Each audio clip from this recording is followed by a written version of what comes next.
ये कहानी है भारत की आज़ादी के मिलने के 2 साल बाद की। अभी हमारा देश खाने से लेकर तमाम बुनियादी सुविधाओं की कमी से जूझ रहा था। सरकारी खजाना खाली था, बंटवारे का दर्द रह रह कर लोगों को सता रहा था, लेकिन वक्त अपनी रफ्तार से चलता रहा। साल था 1949। देश में एक विदेशी सॉफ्ट ड्रिंक कंपनी ने एंट्री मारी जिसका नाम था कोका कोला। रईस लोगों को यह सॉफ्ट ड्रिंक बहुत पसंद आई और फिर 1970 के दशक आते आते ये क्या अमीरी क्या गरीबी सभी भारतवासी की जुबान पर चढ़ गई। मगर जब आपातकाल लगा तो इसके बाद जनता सरकार ने इसे भारत से बाहर का रास्ता दिखा दिया। लेकिन अपने देश के लोगों के जुबान पर सॉफ्ट ड्रिंक का चस्का लग चुका था। ऐसे में भारत के बाज़ारों में सॉफ्ट ड्रिंक बनाने वाली एक सरकारी कंपनी 77 ने कदम रखा, लेकिन लोगों को इसका टेस्ट पसंद नहीं आया। ये बहुत ही आश्चर्य की बात है कि कोका कोला कंपनी भारत से बोरिया बिस्तारा बांध चुकी थी और 77 लोगों को पसंद नहीं आ रहा था। तभी मार्केट में सॉफ्ट ड्रिंक बनाने वाली स्वदेशी कंपनी कैंपा कोला ने दस्तक दी। लेकिन हम कैंपा कोला की चर्चा इसलिए कर रहे हैं कि भारत में इतने सालों से बंद कंपनी एक बार फिर भारत के बाज़ारों में दिखाई पड़ने वाली है। कैंपा कोला को 22 करोड़ में रिलायंस इंडस्ट्रीज ने खरीद लिया है, तो इतने सालों से बंद पड़ी थी।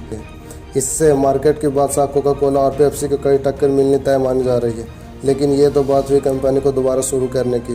लेकिन अब हम आपको इसका इतिहास बताते हैं। जब कोका कोला ने ड्रिंक बनाने का अपना सीक्रेट फार्मूला शेयर करने से मना कर दिया तो तत्कालीन प्रधानमंत्री मोरारजी देसाई सरकार ने उसे भारत से बाहर का रास्ता दिखा दिया। अब प्योर ड्रिंक ग्रुप भारत में कोका कोला बनाता था। सरकार के इस फैसले से उसके मालिक चरणजीत सिंह नाखुश थे, क्योंकि सवाल लगभग 2800 कर्मचारियों की रोजी रोटी का था जो इस कंपनी में काम करते थे और अपना बिजनेस चलाते थे। ऐसे में 1977 में उन्होंने एक नई सॉफ्ट ड्रिंक को बाजार में उतारा जिसका नाम था कैंपा कोला। यह कंपनी सबसे पहले ऑरेंज फ्लेवर में सॉफ्ट ड्रिंक को उतारा जिसकी बोतल पर कैंपा लिखा था। तब इसका कंपटीशन थम्स अप से था। धीरे धीरे 77 लोगों को जुबान और बाजार दोनों से उतार दी गई।